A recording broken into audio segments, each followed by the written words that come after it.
Hello guys, welcome back to my channel.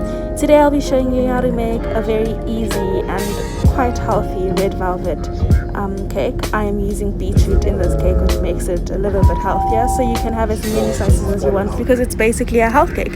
So to start off, obviously we need beetroot. Here I am using 3 small to medium beetroots raw. The reason why they should be raw is just because the color is more vibrant that way. Since I'm using the beetroot to color the red velvet cake as well as a little bit of the flavor. And then to that I'm going to add 1 cup of soy milk to help blend in a blender. If you do not have a blender, you can boil the beetroot for about an hour in the oven and then wash them with some milk. It'll take a longer process, but I guess it's more there. And putting them in the oven will help to make them a bit softer so that you can mash them easily and also improve the sweetness. Next, you're going to add in your cocoa powder. We're adding in 1.5 to 2 tablespoons of cocoa powder, depending on how strong you want your red velvet to taste of the cocoa powder. And then we're adding in 1 tablespoon of vinegar, as well as 1 teaspoon of vanilla extract, and 3 tablespoons of neutral odorless coconut oil. I'm using this nuts about cooking coconut oil. If you have another one that you prefer, you can use that as well. It doesn't actually matter. If you're going to use vegetable oil, I suggest that you use a neutral vegetable oil that will impart its flavor in your red velvet cake, unless you don't mind. Next, you're going to add in 3/4 cups of brown sugar. If you want, you can use this or white sugar, whatever to make it a bit healthier. But I don't mind brown sugar, that is why I'm using that. And then you're going to blend that all together to ensure that the brown sugar is broken down well, so the sugar is well incorporated into your batter.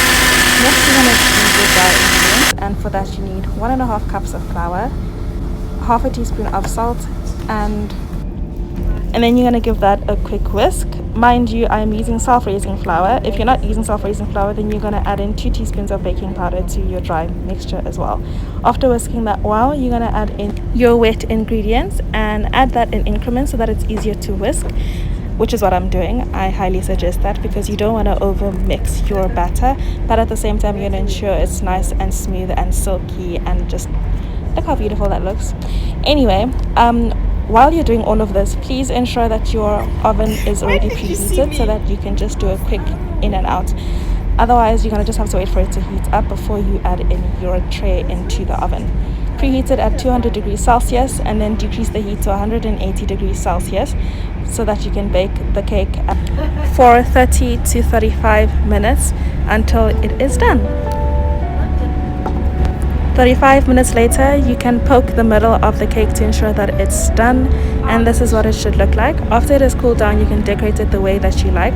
Most people would go for cream cheese icing. I went for a simple lemon glaze icing, and I made that by mixing equal parts lemon juice and icing sugar, and gave that a quick mix and poured it over. You can also have this cake naked because, you know, we're trying to be a bit healthy about how we eat our cake. Other than that, the rest is up to you. You can slice it and enjoy.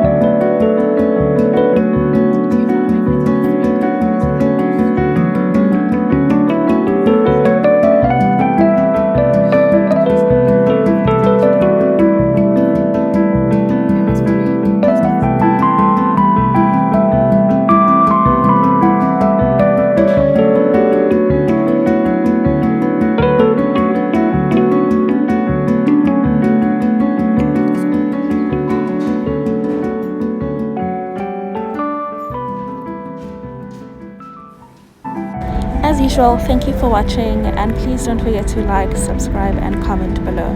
Until next time, bye bye.